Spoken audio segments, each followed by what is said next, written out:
Voilà, bonjour Djambo, merci. Nous sommes du magazine, c'est un magazine socio-culturel qui accompagne la population congolaise, qui fait la promotion de l'éducation et de la santé. Nous sommes à la Cité Verte, ce quartier Cité Verte qui se situe dans la commune de Selembao. Ici, nous allons vous faire découvrir ce quartier, son origine, son histoire, sa situation géographique et sa population. Je m'appelle Madame Mayuma Kinsala Jetou. Je suis le chef de quartier de cette entité qu'on appelle la Cité Verte. Voilà, madame, si nous sommes venus vous voir, c'est parce que nous avons remarqué que la population congolaise ignore son histoire. Alors, grâce à ces magazines, nous allons aider cette population à découvrir ces quartiers, ces villes. Parlez-nous un peu de l'historique de ce quartier qui est la Cité Verte. Merci beaucoup. La Cité Verte. Merci. Oui, la Cité Verte, comme vous l'entendez, sort d'un espace vert qui faisait partie du quartier Badiading. Alors, à l'initiative de M. l'ancien gouverneur de la ville, M. Mandou Mboula Niati, et le commissaire des zones de l'époque de la commune de Selembao, c'est l'époque qu'on appelait la zone de Selembao, M. Sungumputu, ont décidé avec la complicité du conseil communal, ils ont décidé de construire une cité moderne dans cette commune de la commune de Selembao. Alors l'espace choisi, c'était ici, parce que c'était une brousse. Jusque là, l'espace n'était pas encore occupé, c'était une brousse. Alors ils ont jugé bon de construire cette cité ici. L'histoire est la mémoire d'un peuple et d'un continent de l'humanité. Elle nous aide à comprendre comment notre société est arrivée à son organisation actuelle. Bandi kotonga ngo na nini beta biso na lisolo non ndenge Cité Verte en 1979. 79.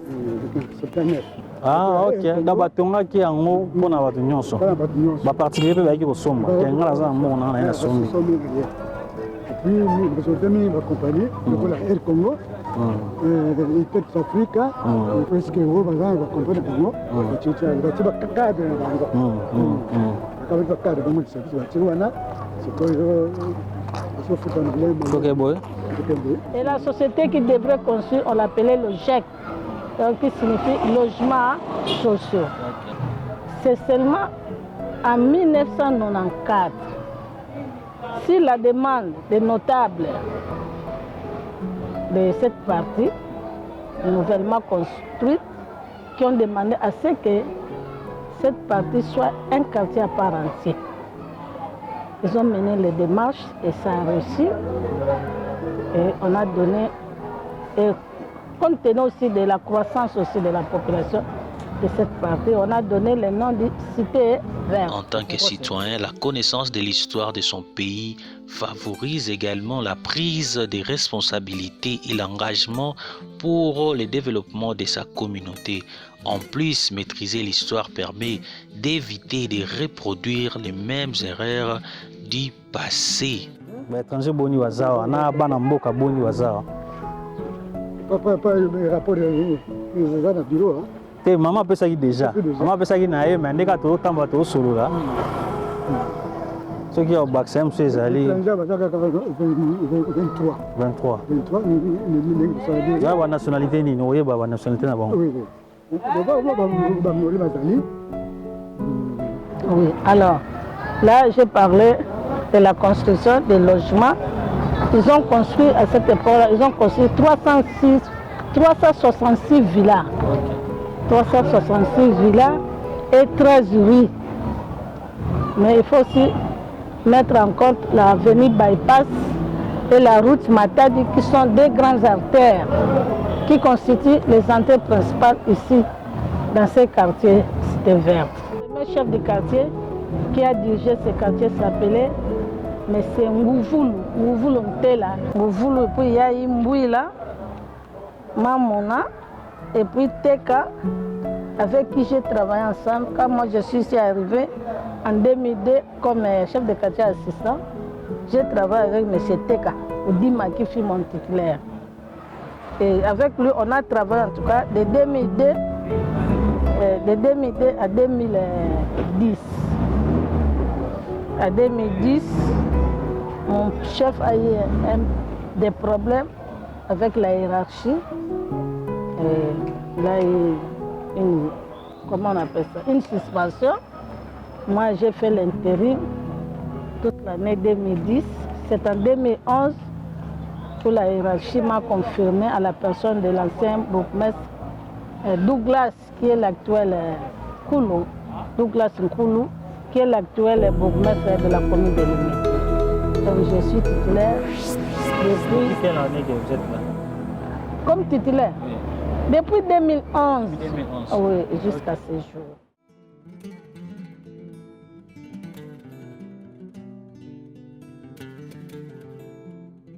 L'histoire, n'en doutons pas, est vitale pour tout individu comme pour toute collectivité humaine organisée, sans passer partagée par des présents communs.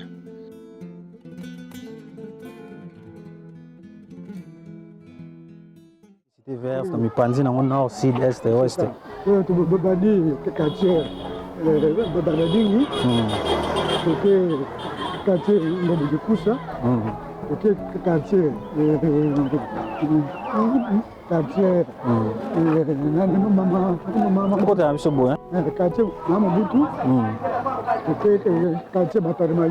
situation géographique se présente de la manière suivante. Donc, à l'est de la cité verte, du quartier cité verte, nous avons la rivière Mbumbu, qu'on appelle communément rivière Kalam. Et à l'ouest, nous avons la route Matad. Au nord, la route Matad avec le quartier Mahamobout. Ça, c'est à l'ouest. Au nord, nous avons le quartier Badiading. Et au sud, nous avons l'avenue Bypass qui nous sépare avec la commune de Mongafula. C'était pour nous là-bas. Et par rapport à la démographie, la cité verte compte combien d'habitants, les étrangers, les nationaux? Oui, la situation mouvement migratoire de mon entité, en tout cas ici, les statistiques que je vous donne ici, c'est les statistiques de 2020. Donc en 2020, la population de la cité verte, le total de la population donnait le chiffre de 22 373 habitants. Et dans ces 22 373 habitants, nous avons la population congolaise qui représentait 22 350 habitants, où on avait 6 644 hommes, 6 173 femmes, 5 186 garçons et 6 747 filles. Ça, c'est la population congolaise. Peut-être pour la communication entre Bino et la population, s'il faut un message pour la population, toute population comme ça, un message dans le quartier. Vous savez,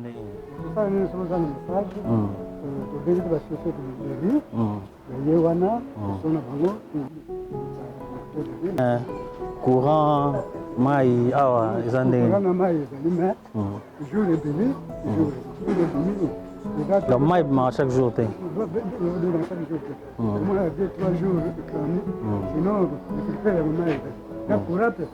Courant peut être moins problème.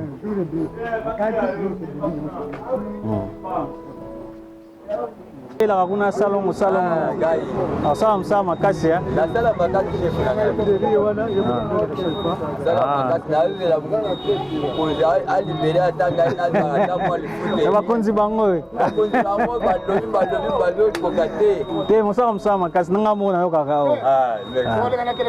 Merci beaucoup. Bisous l'équipe Toyota, talent quartier Toyota c'est pas maman. Aussi sina aidé Toyota la quartier Boni quartier. Chef, voilà que c'est la ngaye kufa. La c'est la ngaye kufa bakanga. un chef de riz. Il y a ça casse. Mais est-ce que le chef de riz va mobiliser les tiers? Voilà bien. Oui, le chef de riz, c'est ça, le roi. Non, maintenant, comment la cité va les quartiers fait pour faire passer un message entre les quartiers et les administrés? Comment vous faites s'il y a un message à passer à la population, soit si la population a un message à passer au quartier? Ça se passe comment? Merci beaucoup pour la question. Tout d'abord, il y a une organisation ici. Les chefs du quartier travaillent avec les chefs de rue. Dans chaque rue, nous avons un chef de rue. Et ce sont ces chefs de rue qui font les ponts entre la population et les chefs de quartier.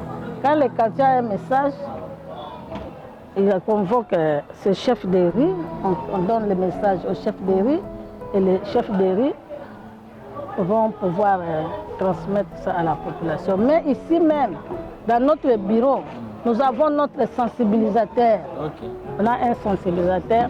Malheureusement, celui qu'on avait vient de mourir ici en 2020 au mois de décembre. Mais jusque-là, nous n'avons pas encore mis un autre. Mais les chefs de quartier, les chefs de rue jouent bien leur rôle de transmettre les messages. Mais comment les quartiers s'organisent pour lutter contre les antivalaires? Par exemple, le phénomène Kuluna, les jeunes qui prennent de la drogue, tout ça, qui dérangent les gens pendant la journée. Oui. Cette histoire-là des antivalaires, d'abord, cela concerne plus les services de sécurité que nous avons ici. La police qui est représentée par le SUCIAT Cité Verte, qui est commandée par le commandant en place, mais c'est lieutenant Bala. Mais néanmoins, la population aussi participe. Comment? Dès qu'ils remarquent qu'il y a des antivaleurs, des jeunes surtout, des groupes de Kuluna, ils viennent toujours, ils appellent les commandants. Soit ils viennent au bureau du quartier, et moi, quand ils viennent, j'appelle mon commandant, je lui transmets le message, et le commandant fait le travail en allant sur place et arrêter. Est-ce qu'ici, il y a aussi une foyer, par exemple, ces phénomènes, ces jeunes-là délinquants, est-ce qu'une fois, il y a eu trouble par rapport à ces phénomènes-là? À la cité verte, est-ce qu'il y a aussi des troubles? Ici, à la cité urbanisée, en tout cas jusque-là, on n'a jamais vécu ça. Mais la vallée qui masse, c'est la cité annexe de la cité verte, c'est là où il y a des Kuluna. Et puis ont souvent été arrêtés par notre sécurité ici. Mais pour les insécurité Kuluna, Tony Bino, insécurité Kuluna, il a bien été.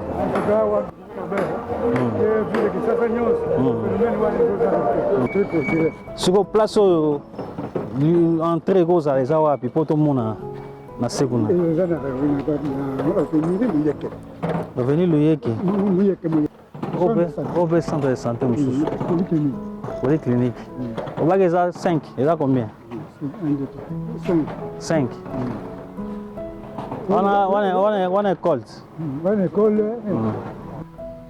La difficulté aux gens en moi. Quand tu cités en tout cas, la difficulté n'est pas là. Comme courant, on a les mailles, et puis c'est devenu les colons. Ça m'a cassé les minutes et je peux mais le commandant sur place, si on va passer le rapport, on va intervenir. C'est le cas de Jacques Calvin-Salé. Mais il y a encore des difficultés quand les régions, courant, maille. Mais ni nous ressentent sur le bio senga neti ba hiérarchie na bino ba bourgmestre ba gouverneur à autorité ni nous ressentent pour un quartier c'était vrai. Toujours ça parce que côté il y a fallait que masse ça qui va porter les alliés. Le cabinet peut aller. Mais les alliés ils sont fonctionner. Alors on a pas courant, on est vraiment difficile. Parce que nous sommes dans ba frigo, je veux moins travailler. Exact. Parce que c'est vous allez du mal encore. Ouais, qui m'a dit Il y a moins de c'est la partie. Ah, heureusement, il y a un c'est ça. Mais la carte doit tenir assez serré. Octave aux unions, pas bien érosion et en haut. Érosion est à Kuna. Ah, ce que ça n'y Ah, non, tu vas tenir. Les terrain accidenté. Ah, ok. Les terrain accidenté et les allées pentes. Vous voyez? Mais est-ce que vous avez la cité verte? Cité verte. Oh, merci, on a. Le jeu, il a trouvé. C'est ce que les là. Le jeu, comment vous avez? Le jeu. C'est ça les compagnies. Ok. Érosion, comment on dit pas érosion, au moins on peut s'en battre comment? Tabac. Non, le combat de l'érosion, c'est la venue. Tabac. Le tabac. On a casquette, on a chargé la population. Moussa Nino au Salak. On a chargé la population, Moussa là, tout ça les statistiques de la population. Ok. C'est ça là, recensement. Décès, tu as connu ce cas, tu as bini, tu as rapport. Non, mais étranger, on a 4 est-ce que oui? Étranger, boni wazawa, na bana mboka boni wazawa. Pas le rapport de bureau. Maman peut ça déjà. Maman peut ça qui n'a mais n'est qu'à tout temps bateau solo là. Ceux qui ont baccé, c'est allé. 23. 23. Il y a une nationalité, il y a une nationalité là-bas. Oui.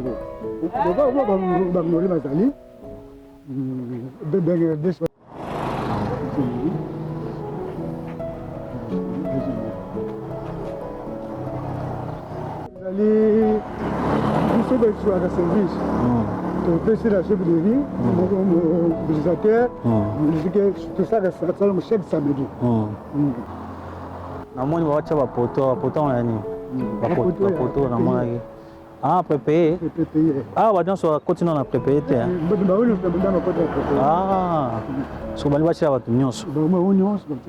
Musala quartier, tina nango. En tout cas, Musala quartier, ils ont défendu le recensement. Quartier, vraiment, Musala quartier, on ne peut pas prendre le recensement. Ouais, bon. À moi, il y a une classe où l'école est belé. Oui, c'est pas vrai. Ah. Le majorité que âge. Il va comme le troisième âge, comment ça va pas toujours avoir rapport de nous. Mais tout ça, voilà pour ça qui mien. C'est toujours pas tout. On est malin, c'est pour bon, c'est donc on va tirer du sauter, on va y avoir sur le bichot. Est-ce que la cité verte a des marchés? Non. Il n'y a pas de marché. Non. Maintenant, qu'est-ce que vous faites? Est-ce qu'il y a un projet pour ça? Pour essayer de créer des marchés? Ou soit vous débrouillez seulement à aller faire les marchés ailleurs? La cité verte n'a pas de marché. L'espace, selon mes prédécesseurs, ceux qui m'ont dit, l'espace qui était prévu pour la construction de la cité verte, c'est devant ici. Et ça a été spolié. Il y a des boutiques. Il y a des boutiques. C'est ainsi que la population se débrouille. Elle va soit à Cité Pumbu, à Matadikiba ou à l'IPN. Mais il y a aussi des petits étalages, des boutiques où les gens s'approvisionnent. Mais là, lorsque l'État travaille aussi pour chasser les gens, leur demander d'entrer dans le marché, ils chassent aussi les gens qui vendent devant les parcelles, tout ça. Non, mais c'est pour la sécurité, papa. L'État fait son travail. L'État fait son travail de chasser ses mamans, les vendeurs en général. Ça ne pose pas de problème. Ça pose problème pour la population qui observe ces mouvements. Mais quand les gens meurent, on attribue tout à l'État. Ah, voilà, les gens sont morts là-bas. Mais l'État a fait son travail. Mais à cause de la crise, comme les gens ne peuvent rien, ils se sacrifient. Ils exposent leur vie. Mais est-ce que la cité verte a aussi des universités, des centres de santé, des écoles? En tout cas, la cité verte n'a pas d'université, comme vous le remarquez. Les écoles, on a une école conventionnée ici à la paroisse Saint-Ignace. On a plus des écoles privées que les écoles conventionnelles. Combien des écoles privées? Les écoles privées, on peut en compter autant. Il y en a beaucoup aussi, les écoles privées. Si je peux voir les écoles, c'est ça. Nous avons jusque-là On a 17 écoles privées. Les centres de santé, les hôpitaux, tout ça. On n'a pas d'hôpitaux. Les centres de santé. On n'a même pas un centre de santé de l'État, c'est seulement des centres privés. Les privés, il y en a. Beaucoup. Les privés. Les centres.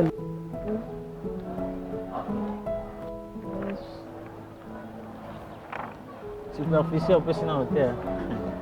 Superficie, centre de santé, on a jusque-là 11 centres de santé. Dans ces centres, on a des polycliniques, des cliniques, des imageries médicales qui est à la 9e rue. Oui.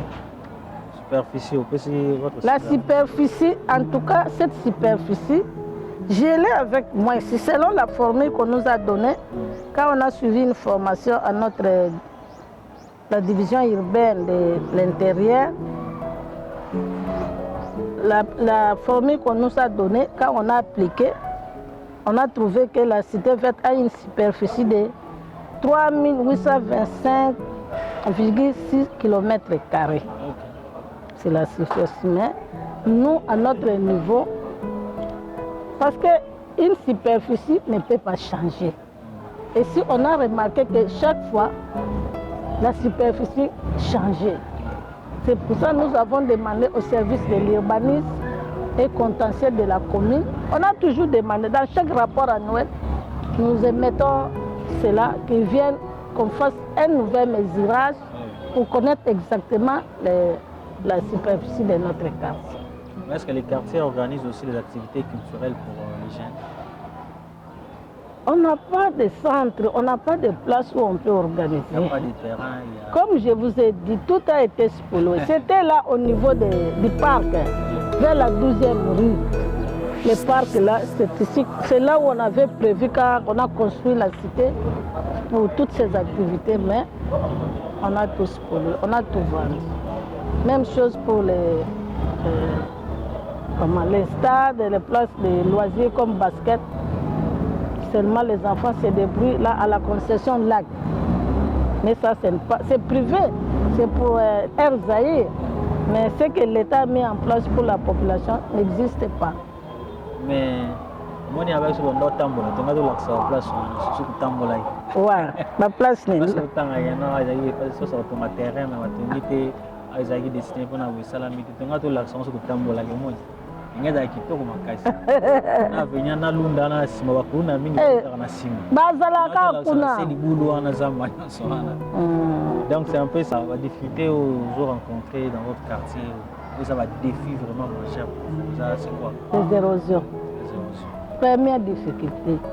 Les gens ici les gens qui sont à la cité urbanisée croient que la cité verte va bien. La cité verte ne va pas bien parce qu'il y a des têtes d'érosion, les érosions là en bas, c'est la vallée qui masse. Cette partie normalement, quand on a construit la cité, c'était une forêt. C'était pas prévu qu'on construise là-bas, mais comme vous le savez, les chefs coutumiers, comme c'est leur terre, comme ils le disent toujours, ils ont vendu cette partie et c'est à cause de toutes ces constructions anarchiques. Maintenant, on est buté des érosions, des problèmes des érosions. Si, parce qu'on n'a pas fait le tour, comme vous le dites. Si on était arrivé à l'école Les Okapis, on allait demander... Et par rapport à l'assainissement aussi, comment les quartiers s'organisent pour assainir la cité verte? Mais c'est les journalistes. La cité verte, normalement, l'assainissement, devant nos parcelles, oui. Mais vous voyez, la cité verte est entourée de deux artères principales. Nous avons la route Matadi et la route Bypass. Et c'est entouré par des caniveaux.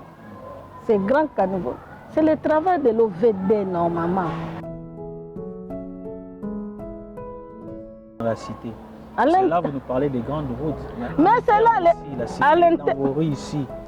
Mais dans chaque rue, il y a un chef de rue. Comme je vous disais auparavant, les sensibilisateurs passent chaque vendredi soir. Donc c'est ça, aimer leur quartier et de veiller à la sécurité. Dès qu'ils trouvent un mouvement suspect, les gens suspects peuvent toujours venir nous informer. Parce que la sécurité est là. qui fait très bien son travail. En tout cas, avec le nouveau commandant que j'ai entré, il y a une franche collaboration. Et il ne fait jamais les sourds d'oreille. Quand un problème de sécurité arrive, en tout cas, ça s'exécute facilement. Donc la population doit avoir confiance en nous, les quartiers, les chefs et le commandant social. Parce que c'est nous qui veillons sur leur sécurité et la sécurité de leurs biens. Ils doivent avoir confiance, ils doivent compter.